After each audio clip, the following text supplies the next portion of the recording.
Good morning.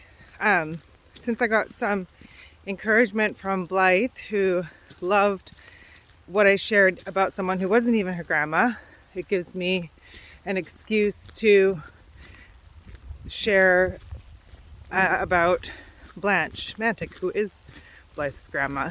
And I'm thrilled to have this opportunity to get all these facts out of my head and to the people who would appreciate them so much. So today I want to talk about the town of Stony Rapids for Blythe and Nanny's grandkids.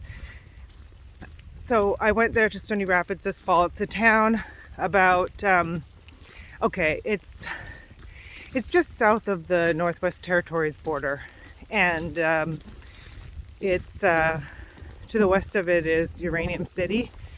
And Nanny grew up there. The 1926 census had her. I'm walking with the dogs. Okay. The 1926 census, Nanny was 12 years old, born in 1914, and her and her mom, Louisa, Louisa's married name was Chafee, but she was born a Drever. Her and Louisa were living in a household in Stony Rapids. It said that there were no relation to the head of household, who was Stany Sigerson. So Louisa and Stany didn't marry before they headed up to Stony. Stany was an Icelandic man. On the census it said his birthplace is Iceland and his nationality was Icelandic. And Louisa was 10 years older than him, and her nationality was listed as Indian Canadian, and her ethnicity was Cree. And then Nanny also was listed as Indian Canadian. Her ethnicity was Cree. Louisa couldn't read and write, but Nanny could. And there is actually a house number that they give. So I haven't been very successful at figuring out on the census how to match up the way their notification for the house numbers with where it actually is geographically, but that's, projects for the future. I'd love to go back up there. Anyways, so Nanny arrived there when she was 12. The gig that Stany had up there that gave them an opportunity to survive up north was he kept a team of sled dogs. Well, they kept a team of sled dogs and they were on contract for the RCMP, so that when the RCMP had to come up north for some work, that there could be a well-trained sled dog team to mobilize at any time. And then in the meantime, they, for food and extra income, they trapped, I think like muskrats and foxes is what I've seen. Silver fox and another golden colored one. I can't remember the name of it. Anyways, so, it makes sense that they would have got this contract or had this contact with this RCMP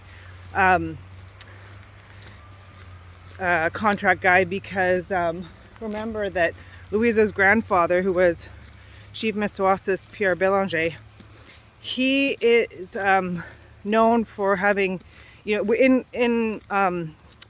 cooperation with the early Canadian government at the time, he helped create the RCMP, and this is not a point of shame for cooperating with the destructive English conquerors at the time, because what he had in mind as the most elder chief in the West at the time was that, like, he saw that there wasn't a hope for the lifestyle based on the bison anymore, because the bison were gone, and he knew that education was the bison of the future. Those were his words. And so he was cooperating in a sense to give his people, the tribes of the Plains Cree, a chance to survive. And but early on in these the clashing of the settlers and the Canadian government, to be, as you all know, that the alcohol traders and peddlers were moving in and setting up tents near treaty payments and script payments where they could push rum and whiskey off on the indigenous people and trade them cheaply for their homestead rights. So, you know, the indigenous people were, you know, becoming addicted, and everyone knows this story, taken advantage of. And then there was all sorts of grief with the effects of what alcohol would do in the households. And so, and even Chief Mr. Wallace, one of his sons, apparently like his oldest son, or was killed in a drunken brawl where he was protecting someone else, and he was killed. So Chief Mr. Wallace had a particular personal bone to pick about alcohol, and so he cooperated with the Canadian government to set up this police force that was supposed to originally protect Native people. That was the point of it.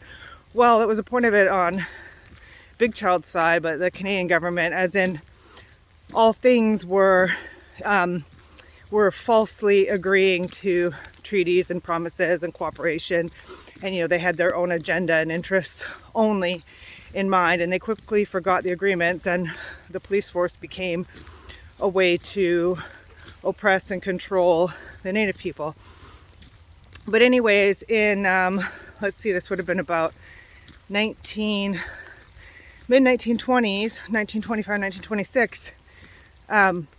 There was still enough contacts and cooperation between Big Child's family and the RCMP. These are the people who really had, Big Child's family, they really had a lot of skills and contacts for speaking English, and actually fared pretty well relative. They were wealthy relative to other nations based on the accomplishments of Big Child's feats in his life. And so it would make sense that they would have this contact with the RCMP for Louisa to get an opportunity after she was widowed to go north with Stany. She had been working in Big River. I believe their cabin was at Big River First Nation. In any case, it was right along the Carleton Trail because they were English Métis. The Dreevers and Isbisters have read in several sources that they were effectively the same family. And so you know, Louisa was not left to necessarily perish, as she was working as a washerwoman in Big River, but she had this opportunity to go north and continue in the hunting and trapping ways. So off they went, just with her two youngest children, who were Nanny, Blanche, and Jimmy, Nanny's brother, who was older than her, I think by a year and a half. And off they went up to Stony Rapids. Sadly, the older brother, Louisa, had to make a hard decision and only take her two youngest. And I don't know the conditions of the older siblings. I know Florence, Nanny's oldest sister, married John Isbister, and they ended up in, well, she's buried in a near 108 Mile Ranch. And that turned out to be a pretty healthy choice for her. But the boys didn't fare as well. George, Noel, and Frank. And Frank ended up, he died at, I want to say he was 26 years old. He's buried at Big River. Apparently he died on the train tracks, and there was some alcohol involved. Anyway, so alcohol was an oppressor in so many ways. So up they were at Stony Rapids. I'm trying to just stay on the subject of Stony Rapids, but it's hard. But anyways, very small town. Black Lake First Nation is adjacent to it, sort of now. To the village has moved, but it's to the west. No, to the east on Black Lake, and it's a Dene Nation. Actually, Uncle Jimmy, Nanny's brother, ends up marrying Adeline, who's a Dene woman, also a half-breed, I believe. But anyways, so Nanny's up there in Stony, and they had been raised Anglican. It was Church of England at Mississauga Nation, the Presbyterian church that was their affiliation, and Mississauga affiliation. So, but they were sort of rare being Anglicans up at Stony, and they weren't practicing. According to Auntie Louise, Louisa hated the Catholic Church, but they weren't practicing Anglicans either. And the town was strongly Catholic, and according to Auntie Louise, it's because of the missionaries were just everywhere, the Catholic missionaries, and you know, even today when we went there, we were going around graveyards trying to find great grandma's grave, Louise's grave, and we went all over to the graveyards, and it was filled with names who are actually relations of ours, Mercredes in particular, and other well-known Métis names. Married, you know, intermarried with French Métis and English Métis. And it was interesting because the young man who lived there, who was taking us around, you know, told us a little bit about their traditions for burials, and they don't have like funeral services up there, so they bury their own family members, which, at least according to him. And I thought this was that made it really real. Like, can you imagine? So anyways, let me make sure I still got my dogs here. I'm gonna turn around and go this way. So when we tried to find Louisa's grave, it was across the lake and all grown over, according to this young man who's taking us around, who was a cousin of the lady who cleaned in the hotel, Al's place that we were staying at. Only hotel, wonderful. Sheila, Al's wife, is an artist and has done a coin for the Canadian Mint. Beautiful artwork from her memory of the Cree of James Bay in northern Quebec area. Come on, doggies. Anyways, so Sheila and Al, like, as soon as we got there, So Scott's General Store is where you arrive when you get off the plane. And Scott's General Store is like the head of everything. Anyways, Scott, as soon as we got in there, he was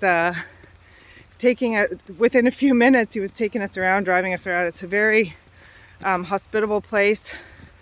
And we visited the old Hudson's Bay store. And then he took us to Cousin Rose's house, which is the cousin of Auntie Louise, who grew up actually in their household, because Adeline was often away on the barren lands, on the trap line still. Okay, I'm going to pause right here because I got more to say about this. But anyways, the Anglican graveyard is you can't get to it anymore. And then there were stories about it being haunted, and there's only like 5 people buried there, so we didn't make it to there, so I have to go back. But like, I find it interesting that there was this boogeyman story about the Anglicans, and I just wonder how much that hatefulness might have driven people away. I mean, driven our people away to a certain extent. Well, they left to get better schooling for Nanny, and for Aunt Louise and Uncle Fred. But and then I talked to people there, and they also said that kids still have to go away down to Prince Albert for schooling in high school if you want decent schooling. There's a high school there. We visited, Black Lake Nation, but it wasn't in great shape. And then also we found out, I know a lot about what Louisa was busy with, other than helping them survive and cooking and processing, their meat, and keeping the dogs. She was attending births. She was a birth attendant at the Nation and in Stony. So apparently Nanny went around helping with that. Okay, 14 minutes. I'll let it go at that.